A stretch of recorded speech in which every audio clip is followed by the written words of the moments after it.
Çinli e-ticaret devi Alibaba'nın geliştirdiği yüz tanıma sisteminin yazılımında Uygur Türklerini özel olarak ayıran bir kod olduğu iddia edildi.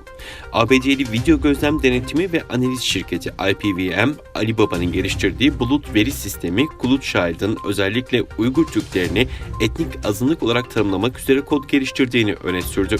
İddiaya göre Cloudchild'da görüntüleri kategorilere ayırmak için yapılan sınıflandırma kodlarında gözlük, maske ve cinsiyet gibi sınıflandırmalar yapılırken özellikle Uygurları tanımlayan bir kod yer aldı. Cloudchild'a entegre herhangi bir canlı yayın platformunda Uygur Türkleri video yayınlandığında sistem görüntüdeki yüzün Uygur Türklerine ait olduğunu saptayarak şirket yetkililerine ilgili görüntünün gözden geçirilmesi veya sistemden kaldırılması için uyarı gönderiyor. IPVM daha önce Çinli Huawei ve yapay zeka tabanlı yüz ve görüntü tanımlama şirketi Magvi'nin de Uygur alarmı şeklinde yüz tanıma sistemlerinde Uygur Türklerine hedef alan kodlar bulunduğunu iddia etmişti.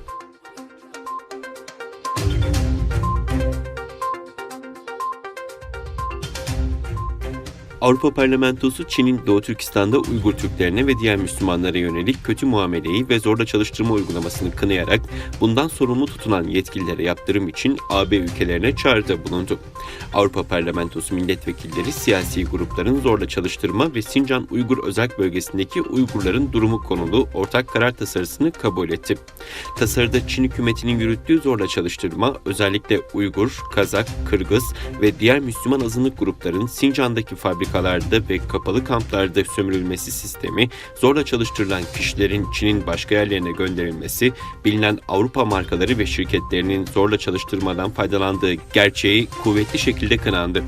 Tasarıda AB'nin insan hakları ihlali yapan kişi, kurum ve kuruluşlara yaptırım uygulanmasını sağlayacak küresel insan hakları yaptırım rejimini 7 Aralık'ta kabul ettiği hatırlatılarak şu ifadelere yer verildi. Avrupa Parlamentosu üye ülkelere ve AB Dış İlişkiler ve Güvenlik Politikası Yüksek Temsilcisine Çinli yetkililer ve Sincan Üretim ve İnşaat Şirketi gibi Sincan'da Uygurların ve diğer Müslüman Türklerin zorla çalıştırılmaları için topluca tutuklanması politikasından sorumlu devlet kurumlarına yaptırım uygulanmasını hızlıca değerlendirmeleri çağrısında bulunmaktadır.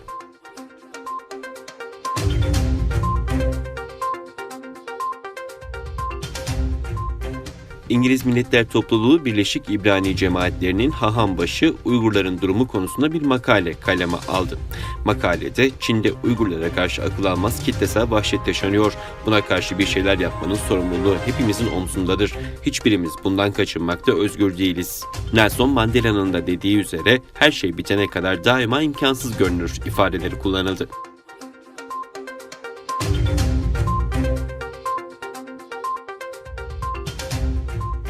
Çin her yıl ABD ordusunun üst düzey komutanlarıyla Askeri Deniz İstişare Anlaşması kapsamında yapılan ve bu yıl 14-16 Aralık tarihlerinde online olarak düzenlenmesi planlanan diyalog görüşmelerine katılmadı. Çin'in neden katılmadığı henüz net değilken konuyla ilgili açıklama yapan ABD'nin Hint-Pasifik Kuvvetleri Komutanı Pekin'i sert ifadelerle eleştirdi.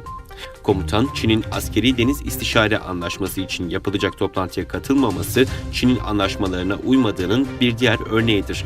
Bu, Çin'le anlaşma yapmak isteyen tüm ülkelere örnek olsun ifadelerini kullandı. Söz konusu diyalog toplantılarında ABD ile Çin arasında Güney Çin Denizi başta olmak üzere Pasifik bölgesinde her yıl yaşanan tehlikeli manevralar inceleniyor.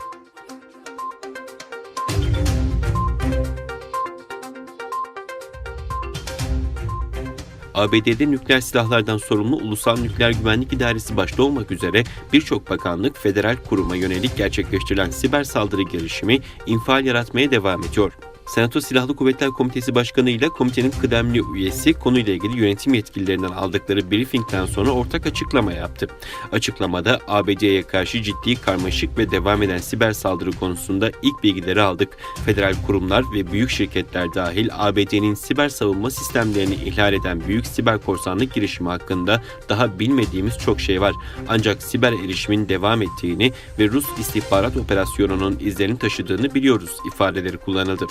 Şu ana kadar elde edilen bilgilere göre ABD Hazine, Ticaret, Enerji ve İç Güvenlik Bakanlıklarının yanı sıra Nükleer Güvenlik İdaresi ve birçok federal kurumla özel şirketin ağlarına korsanlarca erişim sağlandığı biliniyor.